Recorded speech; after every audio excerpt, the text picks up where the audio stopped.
Bruntz, switching gears to football here with you. Obviously, just have a couple guys in the portal so far for Nebraska. We knew about Ardley Gilmore before, and then obviously Jack McAllister goes in yesterday. I don't think anyone's too concerned about either of those. Are you kind of keeping your eye out for more activity, or you think it might be a slow period for Nebraska here? There'll be more activity. I think I'm not expecting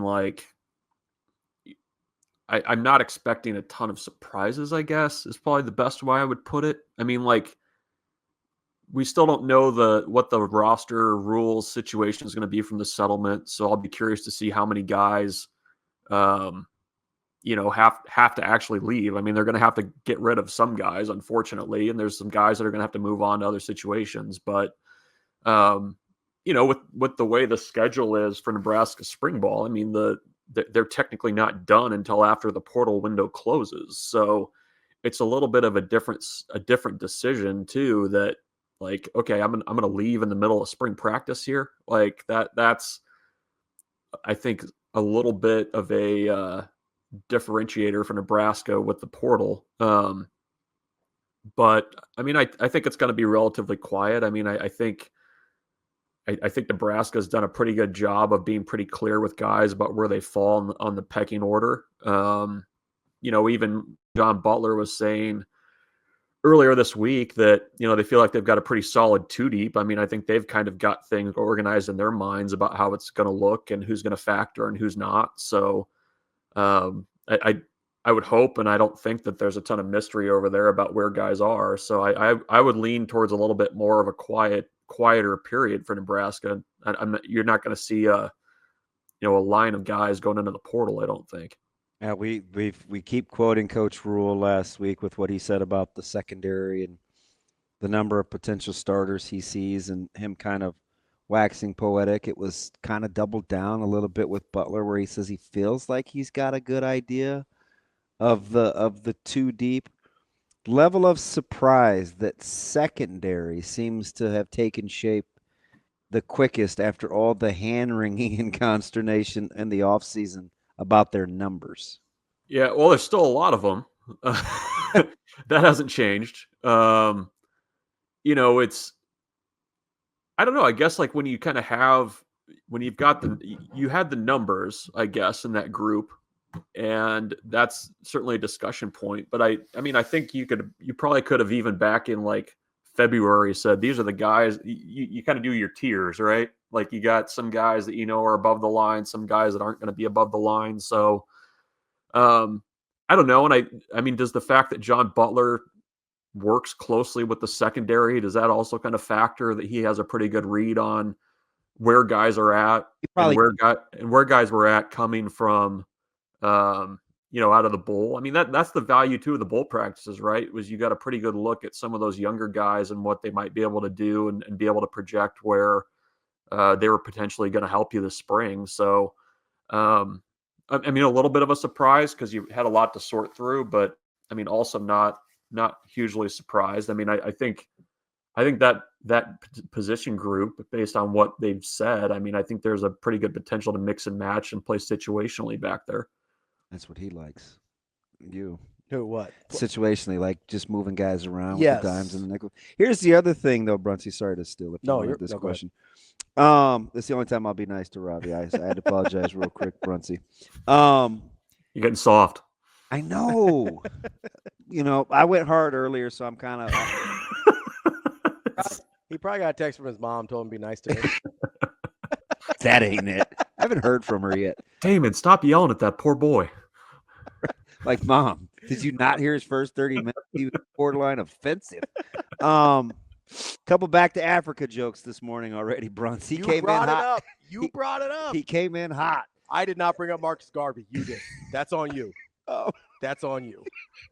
See, Bruns. So here's the deal with Coach Rhule talking about wanting to be multiple and play so many guys. You pit that against the conversation that he had with the DBs. Inside linebacker maybe a little thin. He said he's got a 3-man rotation, what he likes, but they've always wanted to be able to play 3 there. What were your takeaways from kind of intimating that D-line may go into fall camp. Is that because they're looking for the benchmark, or because they have more capable bodies, or both? I think both. I mean, I think that's. Did it surprise you that they would say that the defensive line is going into the fall? It didn't me. I mean, I just kind of looking at what's there. I think you have a pool of guys that you can draw from, but I mean, I don't know. I mean, it's not a lot of proven depth. I think there's some guys in that group that you're going to have to rely on that you're not going to really know, how things are going to stack up until you get out there against Cincinnati. I mean, I think there's a couple guys in that group who are going to be really important to, kind of what that overall group can be. I mean, I think they'll be okay in the aggregate. I mean, not to Giambi this thing, but I mean, I do think You are finally rocking the Ace hat today. yeah. So I do think that's gonna, they're gonna have to figure some things out. And I think there's guys that are gonna factor in that group that aren't participating this spring either. I mean, I think Jalen George is a guy they really like. There's some other guys that are limited, so that didn't shock me as much. That he was kind of forthright about that's still a work in progress, because I mean there's not a Nash or a Ty in that group right now, at least to the level they're playing at last year. So you're going to need that group to kind of be a strength of a group, not necessarily leaning on one or two players. I'll be curious to see what the finished product, the body type of Judy looks like, because I don't think he needs to be playing at 300. I think he's probably closer to like a 285 guy, and he's going to kind of learn to handle the rigor. Like, so that's kind of a lot of it, right? Is it as simple as just him?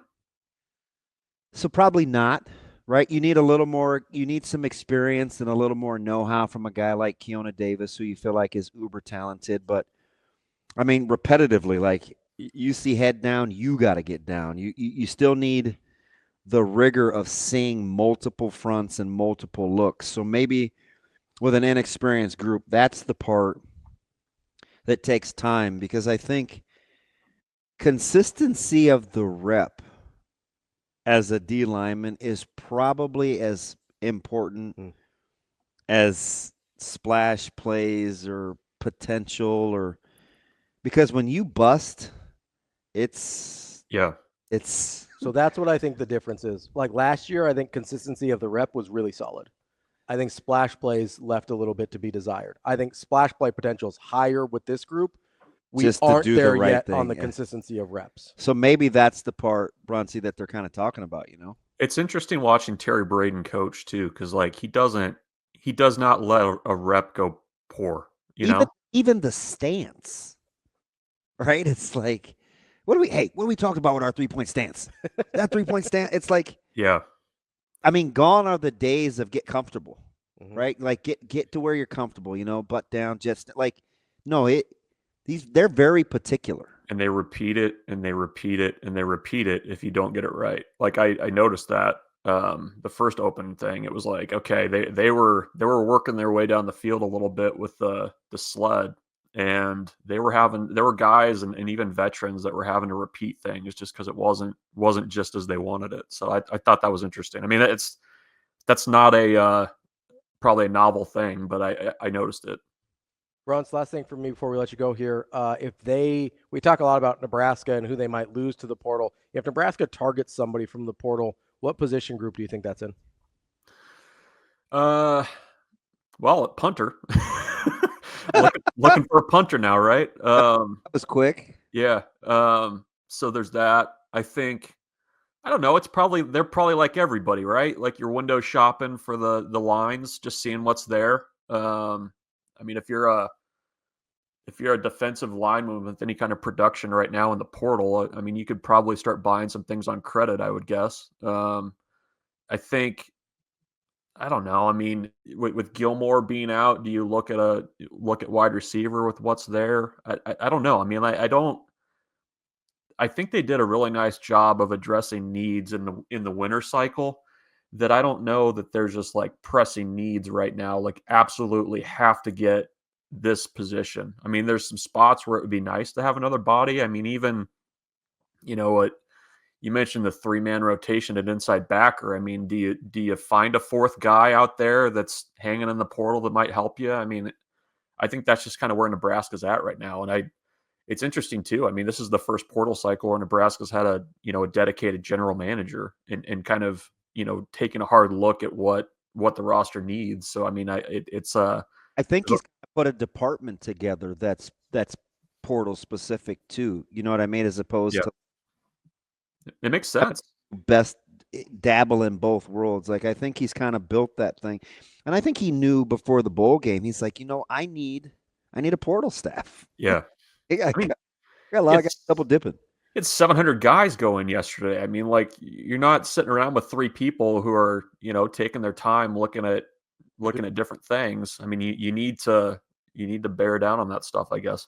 Bruntz, let me ask you on a lighter note, of guys that appear to be pretty good at their job, right? And they're different because Belichick's won considerably more than Dion, but Dion has turned programs around, 2 of them now. More surprised at the shenanigans in Boulder with the retiring of the numbers plural, or that Belichick seems to be vastly different than the Patriot way with his significant other playing such an integral role at practice? The jersey retirements and the timing of it and who's getting retired, that all tracks. I mean, that doesn't feel out of bounds from the expected there. The Belichick thing is going to be fascinating because I'm floored. It looks like shenanigans. Yeah, it definitely feels a little bit less buttoned up in Chapel Hill right now. So I guess I would say North Carolina because I don't know what to expect there with the way things are set up. I'm very eager to see what that looks like once they actually play football. And the Colorado thing, I mean, whatever. You're obviously pandering there. You're going to have, Shadur's name up there next to Whizzer White and Rashawn Salam. So, whatever. That I have a lot of family in Colorado. A lot of them are Colorado alums. A lot of them are very pro Prime. And a lot of them were very surprised, I guess, or a little flummoxed by that decision. Not happy about it, which I was. That was interesting, given how much chirping I've gotten my text messages the last couple of years about the way things have gone there. Mm-hmm. That's our guy, Michael Bruntz, Husker247. Bruntz, appreciate it as always. We'll talk to you next week. Thanks, Baker. See you guys.